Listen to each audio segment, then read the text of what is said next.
outside and ready to rock. Huh?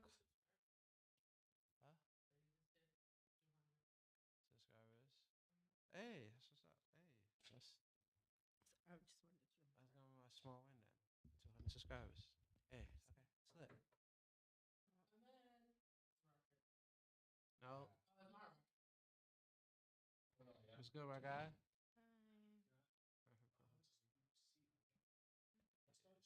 Nah, we just about to. Nah, but we about to start at like 2. See you, my guy. Hi, how are you? Great, nice to meet you, Vanetta. Vanetta. No, no, no, until you switch over to the camera.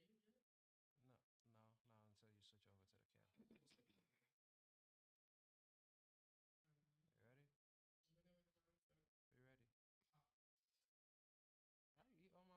You ready? How you eat all my food?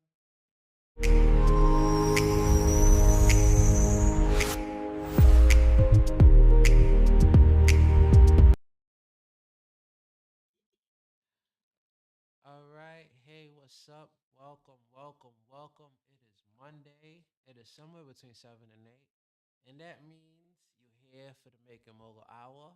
It is Service General Alexander, the one and only. You can't find me, you really ain't looking hard enough. And that's your problem, not mine. And welcome to Making Moguls, the place where you either win with us or you watch us win.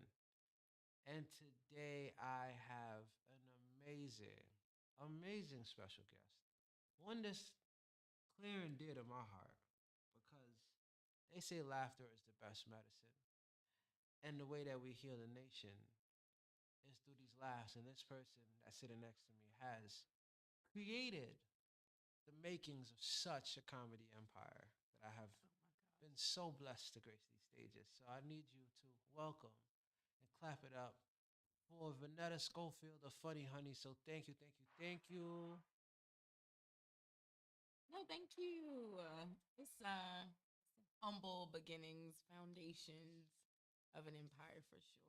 But yes, thank you so much for having me. Thank you for gracing the stages. So shout out to you and the comedy and what you've been doing. Thank you, So thank you, thank you for giving shout me out that to space. that. Yeah, man. We're gonna start right there actually, because the connection has been amazing since we did our first one at the end of last year. Yes, I Right know here it in was this cold. space. It was Yeah, it was cold. cold. It was I remember it was cold. cold. People didn't want to come out, but we had a great time nonetheless. We did have a good time. And I mean, that's how comedy is, though. Like, a lot of people, perform mostly for their peers on Uh like huh. a lot of the shows. And so much about comedy is getting in front of everybody that's in the room, no matter who's in the room. So Uh we, huh. we were in the room and you were in the room and you did your first set. Uh huh. That was my first set. I did talk about it on this show, so people could go back and see when I talked about it. And then since then, we've done multiple more. You've done even multitude more. And as I say, the makings of a comedy empire, because you've been able to connect all across the boroughs, throwing all of these amazing comedy shows, all of these amazing comedy sets. Some that I've been blessed to be a part of, and this format that you've got growing and budding is one that's really I feel like really connects the comedy to the industry, to the people. And so we really wanted to, talk about the birthplace of Funny Honeys and what got you into comedy in the first place. So let's take it all the way back. What got Vanetta so funny? Ooh, what got Vanetta funny?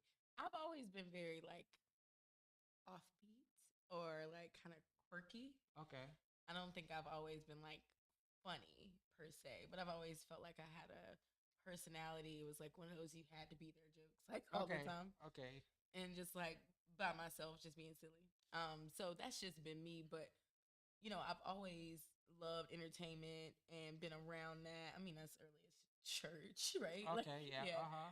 But in terms of like being around people in my family who are performers or pastors or whatever, and seeing community being built in events and in spaces, I think that was like a huge part of it, like a Okay. foundation for me. And then like comedy just kind of came about. Like college, we just played so much. Like Okay. and we just were always playing. And I just felt like I was so witty in college, like with my friends, the banter, the just going back and forth. I was like, I want to do comedy. And so that was like in college where I kind of like started talking about like being funny or being a personality, and that kind of started. And I produced an event that was not comedy, but like I always had a passion for artists. Like, and I, at the same time, I had this like wanted to be funny. I got on Twitter. People, one of my homeboys was like, "Yo, you are just as entertaining, if not more, than Lil Duval on Twitter." That's my homeboy said to me. And I was like really like a heavy tweeter, like 2011, right? And so I was like, dang, I'm funny. I got the wit. And so I was in Chapel Hill though, like I went to UNC. Okay. And there was not like a huge entertainment space or nothing like that, but I just knew I had these things, and I had worked at the student union, so I had like been the operations person, and I did the events. I set up for events and stuff at the student union.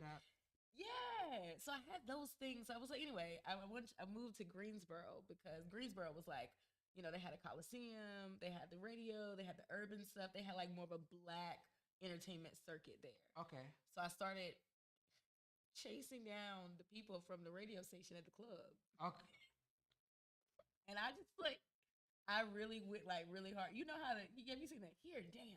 Yeah. That's how I got my first internship. Listen, that's what it takes. I chased this man's name is Tap Money. I chased his ass, and he was a music director at 102 at the time. And I just would not let I was like, hey, I want to work with you. I want to work with you. And like, and he was like, just meet me at this spot, like, and meet me this day. And it's so crazy because I had totaled my car like 2 or 3 days before I was supposed to go. So I had to start taking a cab just to go volunteer to work for free. Yeah, it was costing you money to volunteer. From the beginning, it cost me money to learn. Listen. But I did. You paid the price. I paid the price. I did it. And so anyway, it was Greensboro, and I worked at the radio station. And I worked with another guy who was a personality, and he was a comedian. And so I went to his. It's so funny because the first thing I ever did with him, he went to speak at a middle school.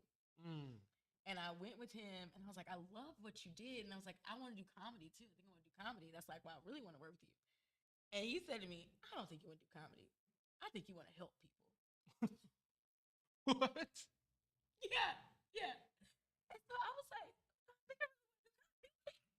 So it's just like so funny because he was really saying, listen, I think you want to be my assistant. I don't think you want to be funny. Like, you don't get in the way, right? Like, help me. Like, and that's what I've really got from that when he said that. And so I helped him. And I helped him and his homeboys get like their headshots and their EPK together. And one of those homeboys was Chico Bean.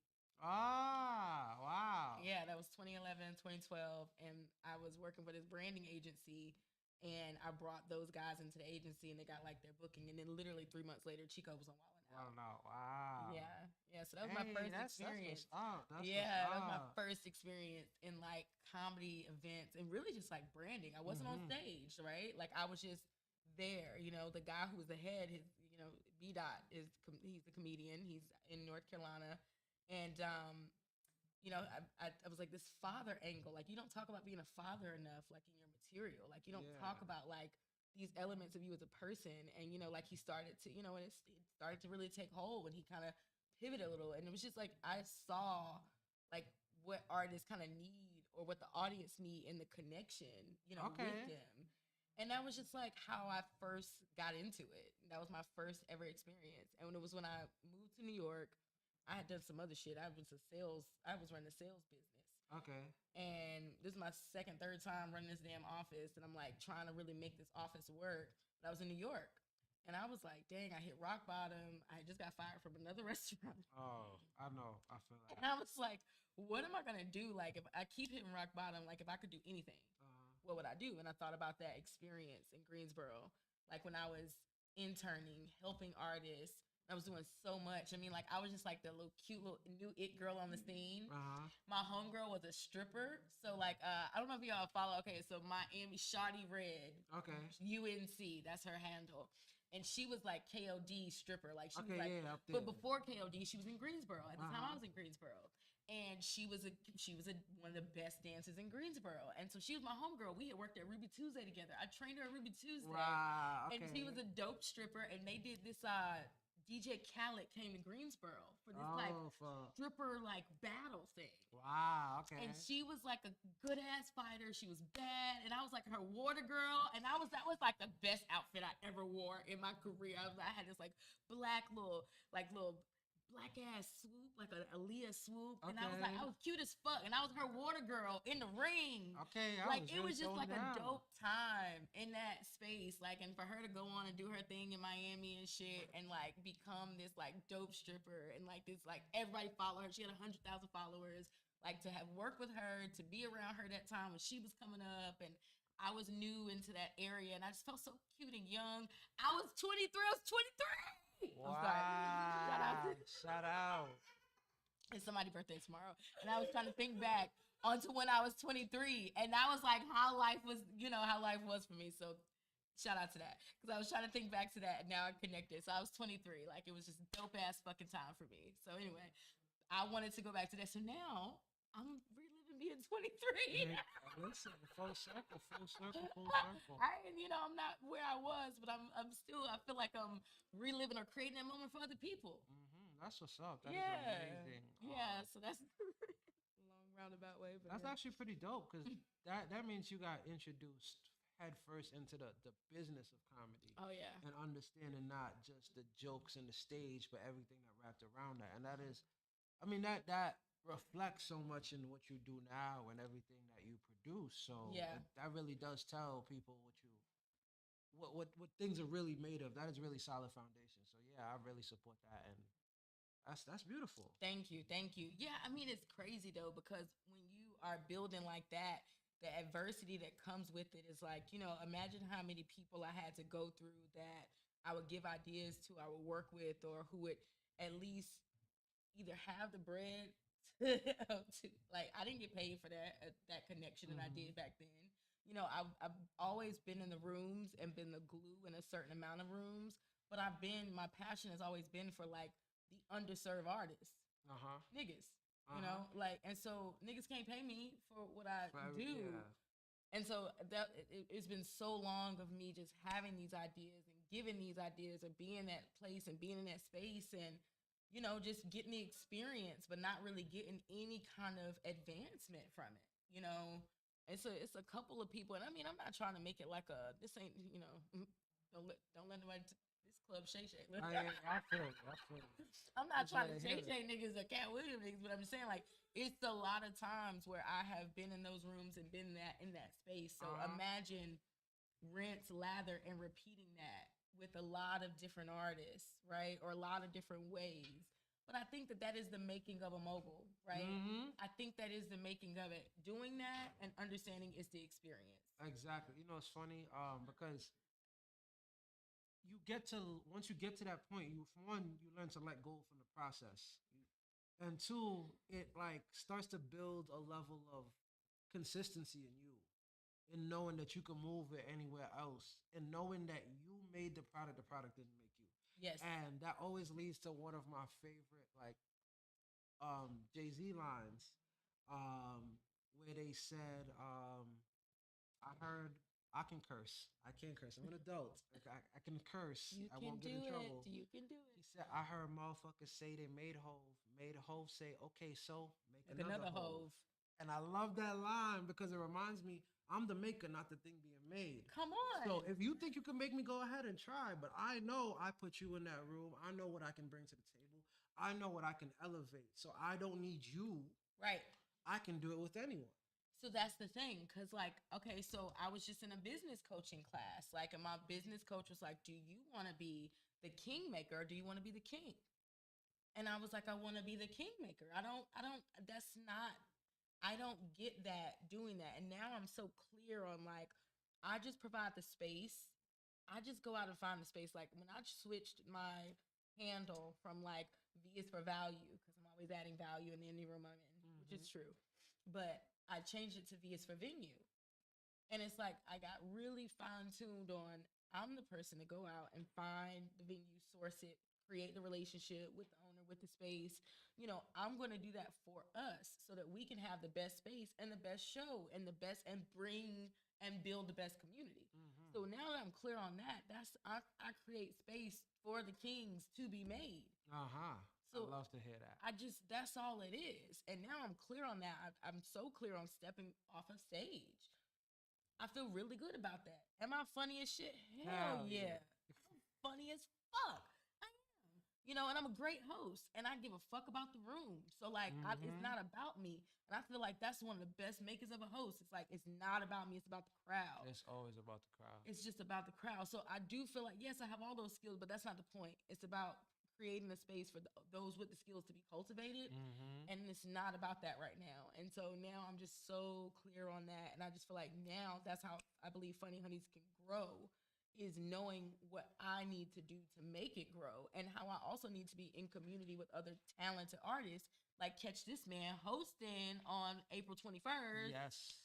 Yes, yes, yes. you know, and 421, doing that. baby. Yes, yes, yes. Tuesday 421, Culture Mm. Shock at Savannah, 300 West 116th Street, 7 to 9 p.m. Thank you. 7 and 9, baby. Oh.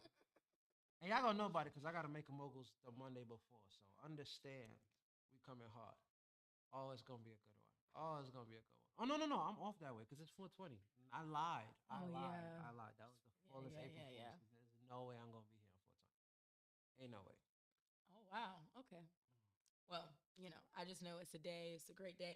What's so crazy is Easter was this past Sunday, but last year, Eastern Easter was on 420. 420. Yes, How did that happen? it's the lunar calendar versus Oh, okay. the Gregorian calendar. Okay, because that So that just Easter didn't make moves sense. every year. Uh-huh. It's always That's so funny to me when they line up on the same date. It's always so That funny is to me. crazy. I really did enjoy last 420 though. So I'm looking forward to this year. My homegirl had a whole event where she had infused food at a garden. It was in Ooh, Brooklyn. nice. It was really dope. This year is so much going on. 420 is gonna be a wonderful explosion. I really just hope people go outside and really enjoy the culture and community that's coming out this year because it's the first time in a long time that we'll be able to see so much of both the legal cannabis industry and just the legacy community stepping out and showing out. Yeah. Everybody wants to do something this year. It Yeah. feels this the first 420 that feels like Halloween for me. Like everybody just I want to do something. Yeah, Yeah. that's so I really want people to go enjoy it. I'm gonna pitch my bosses to do a smoke out for musicians Uh huh. on 420. Nice. I'm gonna pitch that because there's a woman that's from my home state, North Carolina. She's from Durham, North Carolina. April Ruffin. She's playing on 420. So I sent out this open for the. Okay. I was like an Yeah. open call, and she was like, "I'll take 420," and I was like, "I'll see you there." Nice. Oh, I'm so pumped. Nice. I'm so Yeah. happy to get the 421 show because we're gonna have a nice little weed over Oh show. yeah, yeah. We're gonna have a nice You little know, weed over show. oh wait, you know, I'm gonna see. I'm gonna see. I'm gonna talk. I mean, listen, it's I'm just being gonna pitch. I'm prevented, just so gonna you run it. going My pitch did. I just didn't have a successful pitch today. You know, I hope y'all be out here pitching for what you want in your listen. life. You know what? Let's segue to that for real quick because that is something I am so proud of you for. Thank And you. like you have found a way to position yourself, and that is something I talk about a lot in the show. Is positioning, because position could do so much more for your brand than like years in an industry. It can do so much for your brand than pretty pictures in the industry. You can have all the money in the world, but positioning can move you and cut through so much. Mm-hmm. And so you have been able to cultivate funny honeys in such amazing spaces like the Bronx. What was it? The Bronx, Bronx Bronx, works. Bronx Works, Mm-hmm. and Bronx then works. the cafe, Boogie down Boogie grind. Down Grind. And then you have Savannah's Now I book at Savannah and Shrine. and Shrine. Mm-hmm. Okay, yes, yes, yes. And so again, to be able to maneuver like that, both in the Bronx and in Harlem, in such what would some people would consider a short time, right? Some people would, Yeah. but they don't understand it takes 10 years to make overnight success. Mm-hmm. And Talk so, about it. Get a man a tip. and so let's talk about how you're able to again use that history to Mm-hmm. clear code and communicate what you want to venues such as Sylvanas and the Shrine that have history that people are so intimidated by, right? Some people are like, oh, these venues they must be booking a million shows a night. There must be 10 million people applying. So what is it like? How do I step up? Like, how are you able to position yourself? Yeah, I mean, for me, I think it's more about your purpose and positioning in alignment with your purpose. Mm, Because you can't tell me I have not been put on this beautiful God's green earth to not only become who I needed when I was younger, but create a way where all the creatives can be entrepreneurs and can grow and ascend in a way shorter time than I did. mm, And so doing that means that, for one, I'm going to have access. If I want creatives to succeed and to excel, I'm going to have to provide a space and a community for that. mm, I'm going to want to cut my work in half. So, in doing that, I'm going to find people and venues to work with that own multiple venues. mm. Okay. Okay, I hear it. I hear So if it. I'm thinking about access and doing the most and having the most access, I'm looking into, okay, Savannah and Shrine. There are four venues and those two owners. They have Waga, they have Yatinga, like, and this is just coming after just studying and seeing the Mm-hmm. landscape.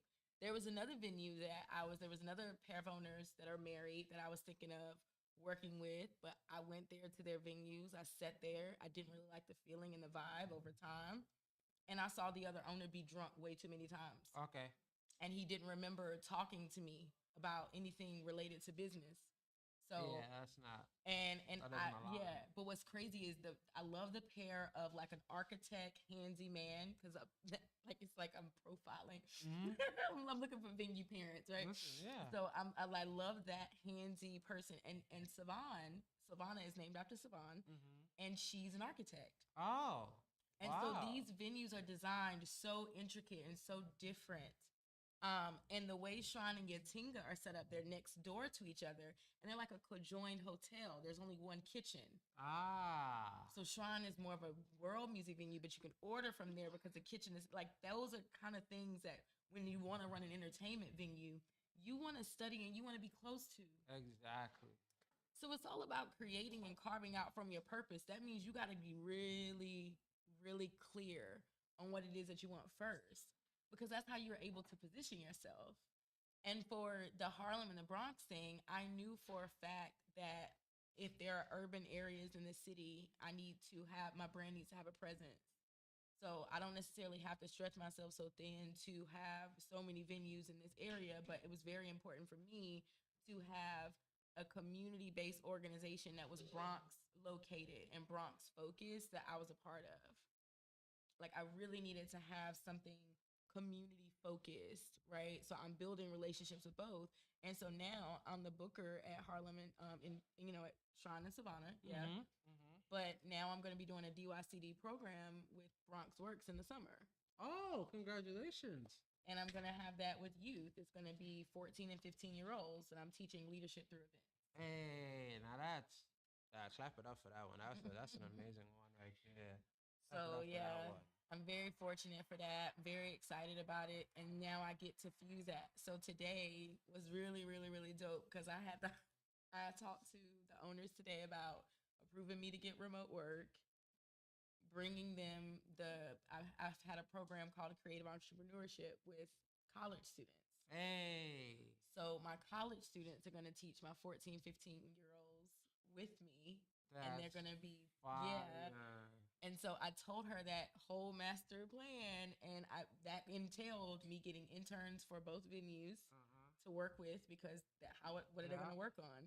And then it also entailed me renting from them a space for my youth over the summer. Hey, okay. So those we I sent them three separate emails today. Uh-huh. That's some serious business right there.